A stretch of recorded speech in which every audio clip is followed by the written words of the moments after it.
Good morning, guys. I just wanted to go ahead and let you know of a few changes that are going to start today.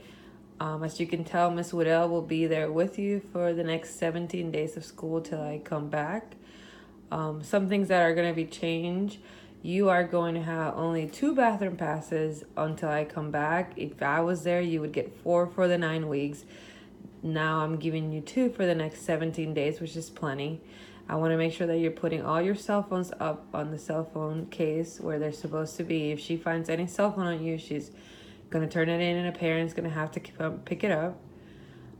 She will be taking tardies, so if you tardy more than the amount that you're supposed to, is going to take place this silent lunch. And if you have more than 3 tardies, you will not be able to exempt your final. And I made the seating chart that she's going to make you do tomorrow, so please do not argue, do not ask any questions, just sit where she asked you to sit. As far as makeup work, starting tomorrow, if you're absent, you have 3 days. It is your responsibility to make it up. It is not Miss Widow's responsibility to remind you. So you need to turn it in to her and make sure that you have the date that you turn it in there in the paper. Okay? Really quick, I'm going to go over what's on your test tomorrow, and I'm going to tell you what you're going to do on each section in your review. Okay? So, chapter 8, we talked about the verb doler, we talked about the present progressive, and we talked about saber and conocer. So, the verb doler, remember that is the same as gustar, but it means to hurt. Okay, and so that means that we can only conjugate it in 2 forms, in duele and duelen. Okay, remember that duele is singular and duelen is plural. Okay, remember we're talking about what hurts. So if 2 things hurt, then you're going to use duelen. If 1 thing hurts, you're going to use singular. It has nothing to do with who it hurts to. It has to do with what hurts. Okay?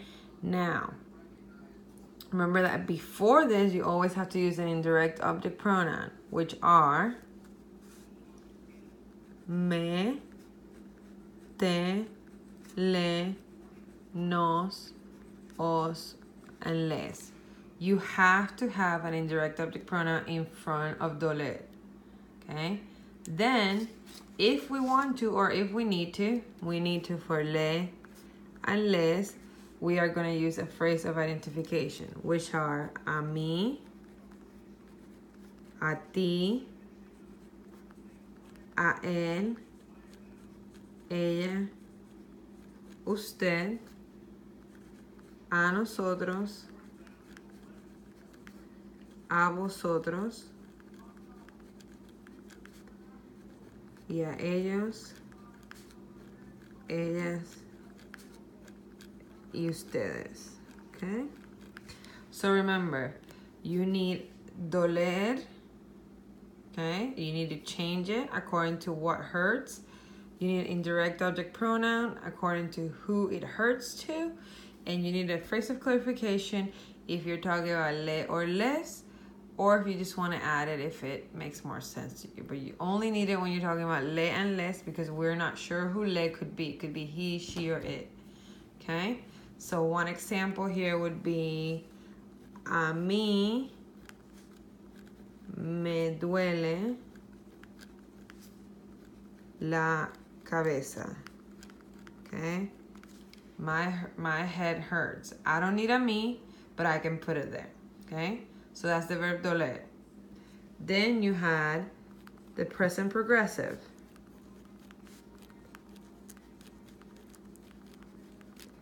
And these are equals to ing verbs, okay? We learned that to start the present progressive of any verb, that's an action that's going on right now, we have to have estar before the verb. So we have to have estoy, estás, está, estamos, estáis, y están, okay? That's what the present progressive always has to start with, okay? So after that, then we have the verb. If it ends in AR, we're gonna put ando, and if it ends in ER, we're gonna put yendo, okay? So if I wanted to say that I am talking, then I would take yo, estoy for the yo form, estoy hablando. Remember to look at your PowerPoint that I have posted in Google Classroom and look at the irregular verbs. For example, if I wanted to say that he is reading, I would have to say él está, and even though leer is an ER verb, it's an irregular form of the present progressive, so it becomes leyendo, okay? So the I becomes a Y. So we gotta be careful. You gotta look back at those irregular verbs for the test tomorrow, okay? Now, the last part on the test for the grammar was saber versus conocer, which is what we talked about.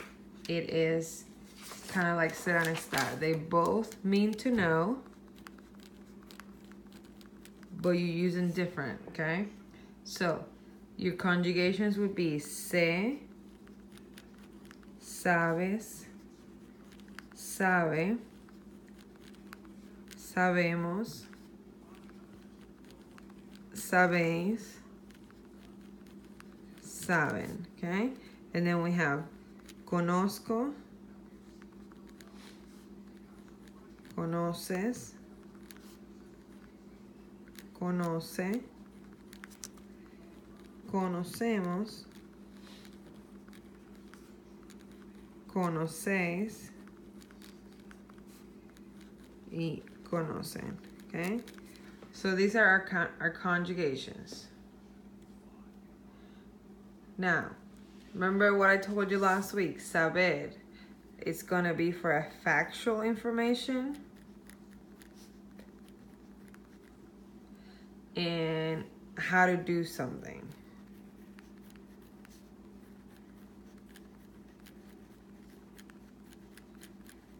Okay, and then conocer is going to be for being familiar with a place or person,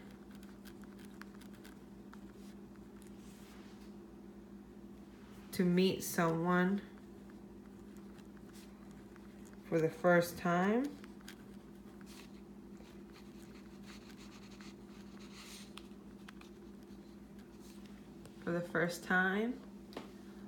or to want to meet someone.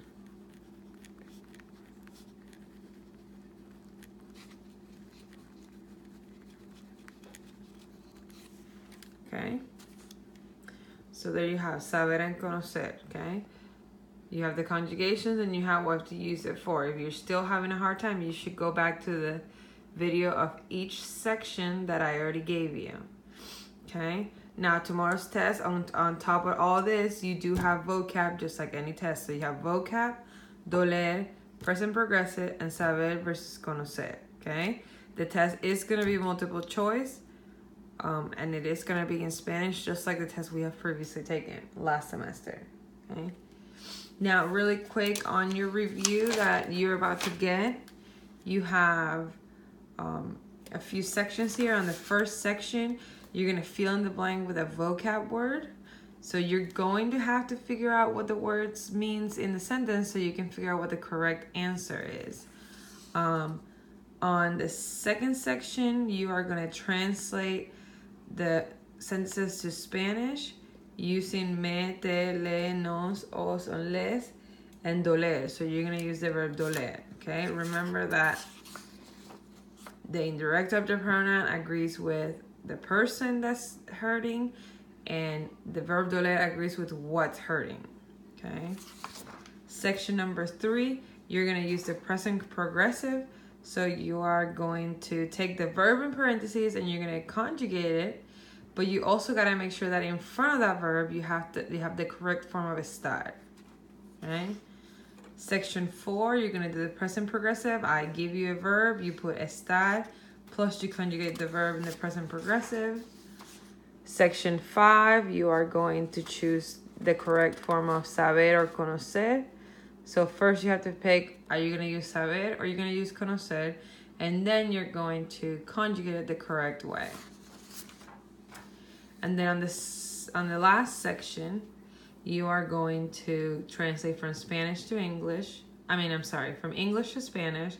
And you got to make sure that you choose the correct to know in Spanish. So if it says, I know Ricky Martin, because Ricky Martin is to know a person, I'm going to use conocer, and then you're going to conjugate it in the yo form, so your answer would be yo conozco a Ricky Martin. Okay? If you guys have any questions, feel free to email me. When you finish your review, Miss Widow will have the correct answers for you to check your review, but you will only be able to look at the answer sheet if you have completed your review. If you have any questions, again, send me an email. I'll be glad to answer. Thank you. Have a good day.